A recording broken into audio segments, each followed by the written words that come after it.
Assalamualaikum warahmatullahi wabarakatuh. Shalom, Om Swastiastu, Namo Buddhaya, dan Salam Kebajikan. Di sini saya akan membuat video untuk memenuhi tugas ulangan akhir semester mata kuliah Filsafat Pancasila yang diampu oleh Bapak Rosyid Al-Atok. Namun sebelum itu, izinkan saya perkenalan terlebih dahulu. Perkenalkan, saya Putri Dina Novitasari dengan NIM 2307111607740. Sebagaimana yang kita ketahui bahwa Pancasila bukan hanya sekedar deretan kata dalam pembukaan Undang-Undang Dasar 1945, tapi ia merupakan jiwa bangsa Indonesia, falsafah hidup, landasan moral politik dalam kehidupan bermasyarakat, berbangsa, dan bernegara. Sejak kecil, kita hanya menghafal sila-sila dalam Pancasila, namun kita belum tentu mengenal makna sejati dari masing-masing sila dalam Pancasila tersebut. Lalu membahas mengenai hakikat dari sila-sila Pancasila tidak hanya dari segi normatif atau harfiah saja, tetapi kita harus juga melihat dari sudut pandang filsafat. Lalu mengapa demikian? Karena dengan pendekatan filsafat, kita tidak hanya sekedar menghafal, namun kita benar-benar memahami dari makna yang terkandung dalam kelima sila tersebut. Pancasila sendiri bukan hanya sekedar dasar negara, tetapi juga merupakan jiwa bangsa, watak bangsa, dan kepribadian bangsa Indonesia. Ia lahir dari pergulatan sejarah, spiritualitas, dan kebudayaan negara kita. Oleh karena itu, perlu adanya pemahaman terhadap Pancasila secara menyeluruh, tidak hanya terpotong-potong, dan haruslah hidup dalam tindakan kita sehari-hari. Mari kita bahas satu persatu dari sila dalam Pancasila tersebut sambil kita telusuri apakah hakikat di dalamnya dan bagaimana sila-sila tersebut saling berhubung dan membentuk sistem filsafat kebangsaan yang utuh. Kita masuk pada sila pertama. Sila pertama berbunyi ketuhanan yang Maha Esa. Sila pertama berbunyi ketuhanan yang Maha Esa terletak di posisi paling atas di antara urutan sila-sila dalam Pancasila. Ini bukan hanya sekedar kebetulan, tetapi menunjukkan bahwa ketuhanan adalah fondasi utama dalam kehidupan berbangsa dan bernegara. Segala aktivitas negara dan rakyatnya harus berpijak pada nilai-nilai ketuhanan. Lalu, hakikat sila pertama. Sila ketuhanan menunjukkan bahwa manusia tidak berdiri sendiri, melainkan mengakui adanya Tuhan. Tuhan yang Maha Esa. Tuhan adalah sumber dari segala sumber yang ada, termasuk nilai moral, hukum alam, dan martabat manusia. Dalam Pancasila, manusia dipandang tidak hanya sekedar sebagai makhluk biologis ataupun sosial, tetapi manusia juga merupakan makhluk spiritual yang memiliki hubungan dengan Tuhan. Keberadaan manusia bersifat sakral karena berasal dari Tuhan yang Maha Esa. Dalam masyarakat, Pancasila tidak semata-mata dari rasionalitas atau empirisme saja, tetapi juga dari wahyu dan keyakinan keagamaan. Pancasila mengakui bahwa nilai-nilai religius adalah sumber penting dari kebenaran dan kebijaksanaan.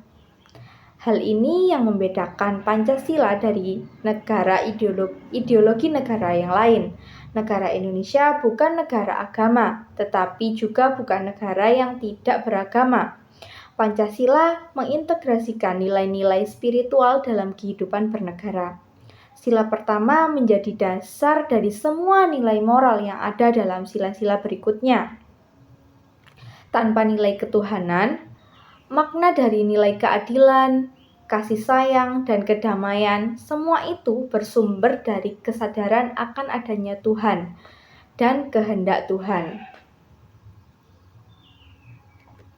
Kemudian kita membahas mengenai konteks ketuhanan yang ada dalam Indonesia. Yang sangat penting adalah bahwa Pancasila tidak menganut teokrasi. Negara tidak memaksakan satu agama tertentu. Penting digarisbawahi bahwa Pancasila tidak memaksakan satu agama tertentu. Ia membebaskan kebebasan kepada seluruh rakyat Indonesia untuk memeluk agama dan beribadah menurut keyakinan masing-masing. Filsafat Pancasila tentang ketuhanan bersifat inklusif dan menghargai pluralitas keyakinan. Dalam kehidupan sehari-hari, sila ini mengajarkan kita untuk yang pertama, yaitu menghargai dan menjaga toleransi antar umat beragama. Kemudian, menjalankan ibadah sesuai dengan ajaran agama masing-masing, lalu juga menjunjung tinggi moralitas dan etika.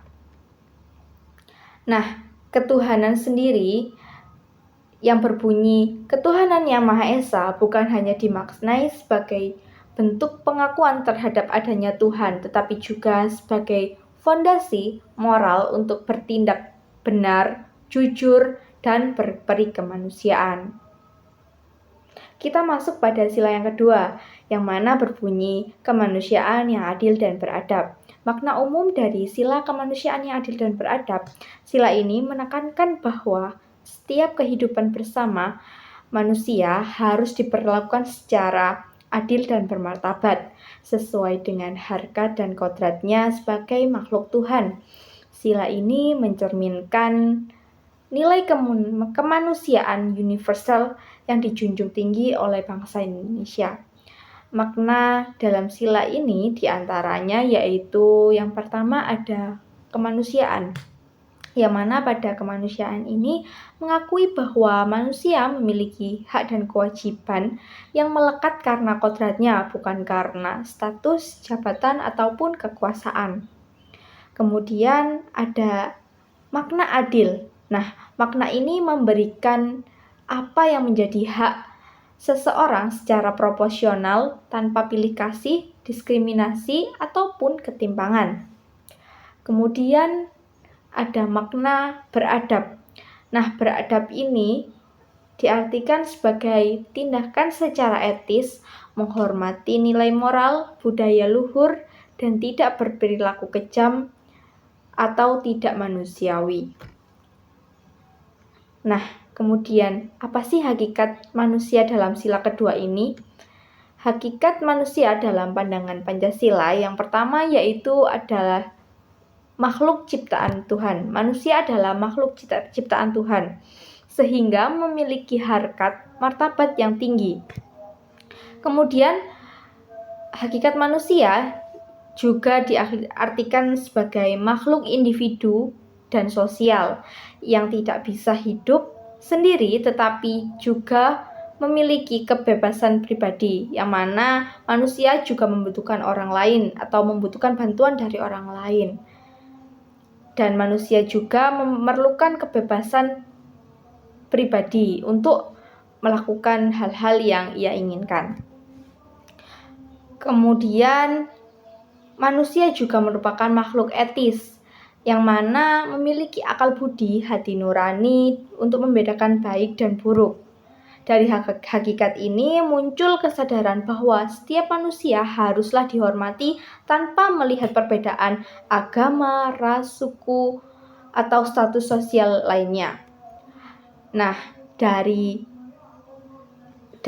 hakikat kemanusiaan ini dapat dipraktikkan dalam kehidupan sehari-hari yang diwujudkan melalui yang pertama yaitu penghormatan terhadap hak asasi manusia, yang mana manusia juga memiliki hak asasi manusia yang perlu dihormati, dan kita sebagai manusia haruslah menghormati hak asasi setiap manusia yang ada atau individu yang lain. Kemudian kita bisa mempraktekkan dalam bentuk penolakan adanya diskriminasi atau kekerasan dan penindasan. Segala bentuk penindasan atau kekerasan diskriminasi yang ada dalam kehidupan kita haruslah kita tolak, dan kita tidak perlu melakukan hal-hal tersebut karena hal tersebut merupakan salah satu dari pelanggaran yang bisa kita sebut pelanggaran hak asasi manusia, yang harusnya manusia haruslah dihormati dan memiliki harkat dan martabat dan tidak perlu adanya diskriminasi. Kemudian kita dapat mewujudkannya dalam membangun rasa empati dan solidaritas sosial, yang mana kita harus menghargai dan menghormati setiap manusia atau individu yang lain di sekitar kita. Nah, filsafat kemanusiaan dalam Pancasila ini melihat manusia sebagai subjek, bukan objek. Artinya manusia tidak boleh diperalat, direndahkan atau dieksploitasi oleh siapapun, termasuk oleh negara. Kita masuk pada sila yang ketiga, yang mana sila ini berbunyi Persatuan Indonesia. Dalam sila ini mengandung makna bahwa bangsa Indonesia harus senantiasa menempatkan kepentingan nasional di atas kepentingan pribadi, kelompok, ataupun golongan. Hal ini merupakan pengakuan bahwa Indonesia sebagai bangsa terdiri dari beragam suku, agama, budaya, atau latar belakang, namun tetap satu sebagai bangsa Indonesia. Lalu, apa sih hakikat filsafat sila persatuan ini? Nah, sila ketiga ini menegaskan bahwa Indonesia bukan kumpulan individu atau daerah yang berdiri sendiri-sendiri, melainkan satu kesatuan yang utuh. Bangsa Indonesia eksis sebagai entitas kolektif, bukan sekedar jumlah bagian-bagiannya, yang mana disebutkan sebagai Negara Kesatuan Republik Indonesia, yang menunjukkan bahwa Indonesia merupakan satu kesatuan yang utuh. Nah, dalam filsafat Pancasila, manusia dipandang sebagai makhluk sosial yang hidup bersama dalam ikatan historis, kultural, dan spiritual. Maka persatuan adalah bagian dari kodrat kebangsaan kita. Kemudian, persatuan tidak hanya dimaknai sebagai keseragaman semata, melainkan keselarasan dalam keberagaman. Kita mempelajari bahwa bangsa Indonesia bukan terdiri dari satu identitas tunggal, tetapi plural dan majemuk. Maka dari itu, persatuan haruslah dimaknai secara inklusif dan dialogis. Persatuan bukan menghilangkan perbedaan, melainkan menjadikan perbedaan sebagai kekuatan untuk membangun keutuhan. Nah, dalam persatuan Indonesia sendiri mengandung nilai yang pertama ada nasionalisme yang sehat, kemudian ada toleransi dan solidaritas sosial, kemudian juga ada kepedulian terhadap nasib bangsa dan sesama anak bangsa. Kemudian apa sih konsep persatuan dalam kebudayaan dan sejarah bangsa? Dalam masa sejarah atau masa kolonial, kesadaran akan pentingnya persatuan menjadi semangat dalam menyatukan perjuangan bangsa. Hal ini tercermin dalam yang mana ada Sumpah Pemuda yang menyatakan bahwa satu nusa, satu bangsa, dan satu bahasa, yaitu bahasa Indonesia. Dan pahlawan seperti Bung Karno dan Bung Hatta sangat menekankan pentingnya nasionalisme inklusif, bukan nasionalisme sempit berbasis etnis ataupun agama. Nah, budaya Nusantara pun memiliki nilai-nilai gotong royong, musyawarah, dan kekeluargaan yang mencerminkan semangat persatuan. Kemudian ada pun contoh penerapan sila-sila persatuan Indonesia dalam kehidupan nyata.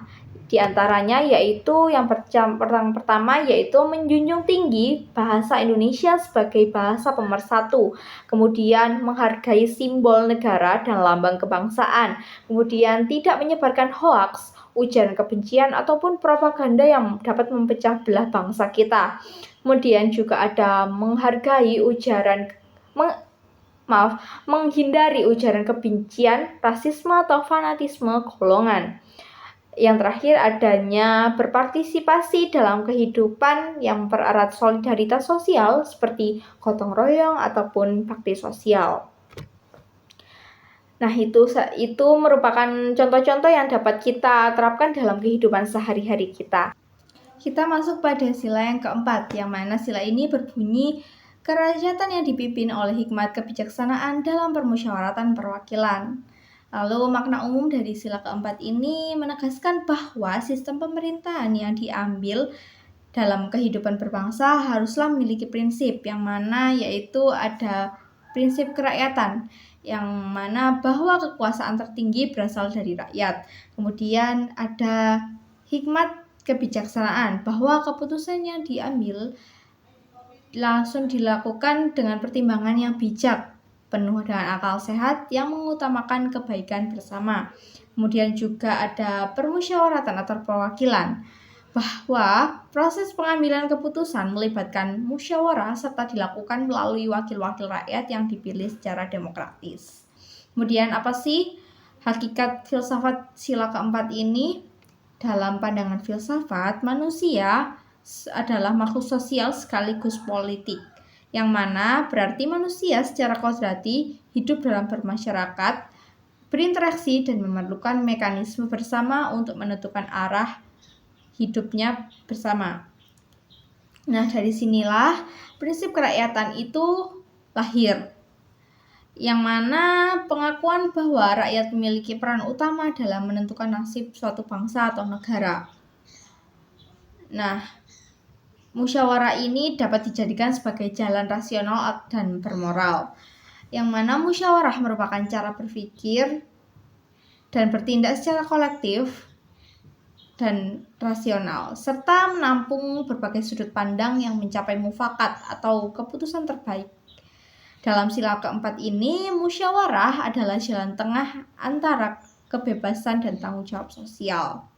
Lalu kita membahas mengenai unsur-unsur yang ada dalam sila keempat.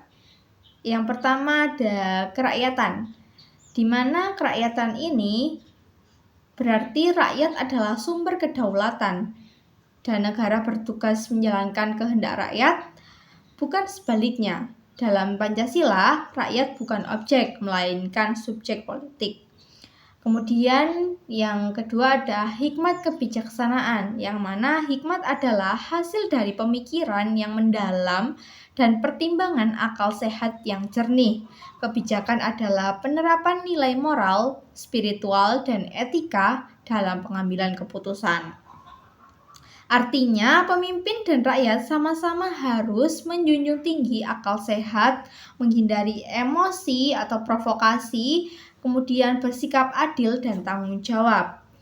Kemudian adanya unsur permusyawaratan dan perwakilan, yang mana permusyawaratan adalah proses untuk menyatukan berbagai pandangan dan kepentingan. Perwakilan juga menunjukkan bahwa dalam masyarakat besar seperti Indonesia, hendaklah rakyat dijalankan oleh wakil-wakil yang terpilih melalui sistem demokrasi. Kemudian, apa sih yang membedakan demokrasi Pancasila dengan demokrasi yang lain? Nah, dari segi moral, demokrasi Pancasila memiliki moral, sikap ketuhanan, kemanusiaan, persatuan. Sedangkan demokrasi yang lain mungkin akan mementingkan kepentingan individu atau kebebasan yang mutlak. Kemudian dilihat dari aspek pengambilan keputusan. Nah, dalam demokrasi Pancasila sendiri, dalam pengambilan keputusannya dilakukan melalui musyawarah mufakat, sedangkan demokrasi liberal hanya sekedar dari melalui voting mayoritas. Kemudian dari aspek kepemimpinan, demokrasi Pancasila diperlukan adanya hikmat, kebijaksanaan, dan pengabdian.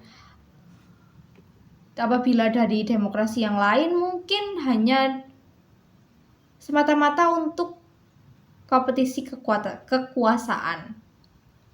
Kemudian ditinjau dari aspeknya, tujuan demokrasi Pancasila yaitu kesejahteraan dan keadilan sosial. Sedangkan mungkin dari demokrasi yang lain, tujuannya hanya semata kepuasan individu atau pribadi atau golongan. Kita masuk pada sila yang terakhir, yang mana yaitu sila kelima, yang berbunyi keadilan sosial bagi seluruh rakyat Indonesia. Lalu makna umum dari sila ini yaitu bahwa tujuan akhir dari seluruh sila-sila yang ada dalam kehidupan berbangsa dan bernegara, yang mana tercapainya suatu keadilan sosial. Dengan kata lain, tidak boleh adanya warga yang terpinggirkan, tertindas, atau hidup dalam kesenjangan ekstrim. Karena negara hadir untuk menjamin bahwa keadilan yang ada dapat dirasakan oleh seluruh rakyatnya secara merata. Lalu apa sih hakikat filsafat sila kelima ini? Manusia menurut Pancasila bukan hanya makhluk individu, tetapi juga makhluk sosial yang memiliki hak dan kewajiban moral dalam bermasyarakat. Maka manusia memiliki kodrat membutuhkan keadilan agar bisa berkembang sebagai pribadi dan sebagai bagian dari bangsa. Keadilan bukan hanya soal hukum, tetapi juga nilai kemanusiaan dan martabat. Keadilan sosial bukan hadir secara otomatis, tapi hasil dari proses berpikir, dialog masyarakat dan kebijakan yang berkelanjutan. Masyarakat dan negara harus belajar dan bekerja sama untuk membentuk sistem yang adil. Kemudian apa sih nilai-nilai yang terkandung dalam sila ini?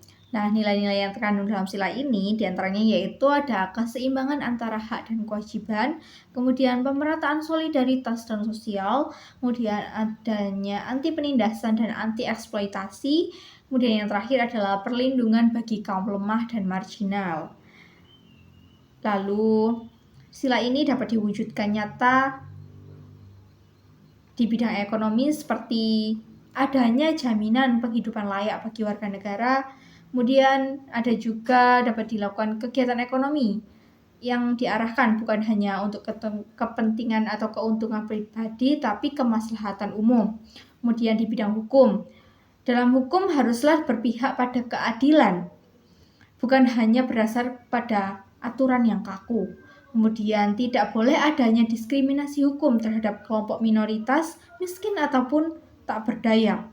Kemudian penegakan hukum harus jujur, transparan, bebas, dan anti korupsi. Kemudian di bidang pendidikan dan sosial dapat diwujudkan yaitu dengan cara semua warga berhak atas pendidikan yang bermutu tanpa memandang status sosial. Kemudian jaminan sosial kesehatan dan pekerjaan harus diberikan secara merata. Kemudian kesempatan berkembang harus diberikan kepada seluruh rakyat ataupun anak bangsa. Adapun sistem keadilan sosial ini dilandaskan dalam konstitusional yang diatur dalam Undang-Undang Pasal 33 Undang-Undang Dasar 1945 yang mana berbunyi perekonomian disusun sebagai usaha bersama berdasarkan atas asas kekeluargaan. Kemudian pada pasal 34 Undang-Undang Dasar 1945 yang mana berbunyi fakir miskin dan anak-anak terlantar dipelihara oleh negara. Jadi sila kelima ini bukan hanya idealisme sosial, melainkan mandat konstitusi yang mengikat secara menyeluruh dalam kebijakan negara. Lalu hal ini dapat dicontohkan dalam penerapan yang telah dilakukan seperti program BPJS, kesehatan dan ketenagakerjaan sebagai bentuk perlindungan sosial. Kemudian adanya program BLT, KIP, KIS atau PKH untuk membantu para rakyat miskin. Kemudian juga adanya program wajib belajar dan beasiswa untuk anak-anak dari keluarga yang kurang mampu. Lalu apa sih keterkaitan sila kelima ini dengan sila-sila yang lain? Nah, sila kelima ini sering dimaknai sebagai sila dari tujuan dari segala sila-sila yang ada sebelumnya. Yang mana sila ketuhanan. Nah, dari sila ketuhanan, keadilan tanpa adanya nilai ketuhanan tadi, keadilan kehilangan dasar spiritual. Kemudian, tanpa adanya nilai kemanusiaan, keadilan bisa berubah menjadi kekuasaan tiran. Kemudian, tanpa adanya persatuan, keadilan sulit diterapkan secara merata di seluruh wilayah bangsa. Kemudian, tanpa adanya demokrasi dan musyawarah, keadilan ini tidak akan lahir dari kesepakatan rakyat.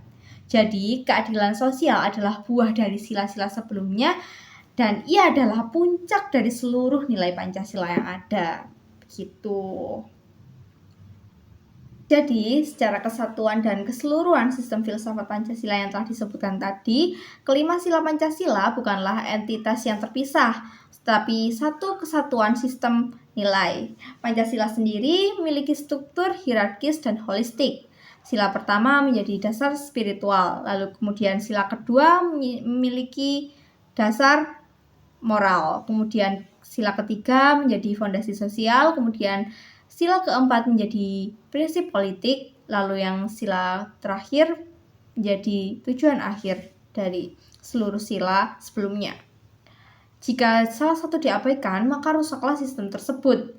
Misalnya, tanpa adanya ketuhanan, bisa saja kehilangan moral. Tanpa adanya kemanusiaan, bisa saja demokrasi menjadi tirani mayoritas. Lalu kemudian, tanpa adanya persatuan, tidak akan adanya kekuatan nasional. Tanpa adanya kerakyatan, kekuasaan menjadi otoriter. Dan tanpa keadilan sosial, maka sila-sila yang ada akan terasa semu. Kemudian, Pancasila bukan hanya sekedar ideologi negara, namun ia adalah suatu sistem filsafat hidup bangsa Indonesia. Dengan memahami hakikat setiap sila secara mendalam, kita dapat menjadikan Pancasila sebagai pedoman dalam berpikir, bersikap, ataupun bertindak. Mari kita amalkan nilai-nilai Pancasila dalam kehidupan sehari-hari, bukan hanya saat upacara, tetapi juga dalam tindakan kecil seperti bersikap jujur, toleransi, aktif dalam demokrasi, dan peduli terhadap sesama. Mungkin itu saja yang dapat saya sampaikan. Atas kurang lebihnya saya ucapkan mohon maaf dan terima kasih yang sebesar-besarnya. Saya akhiri. Wassalamualaikum warahmatullahi wabarakatuh.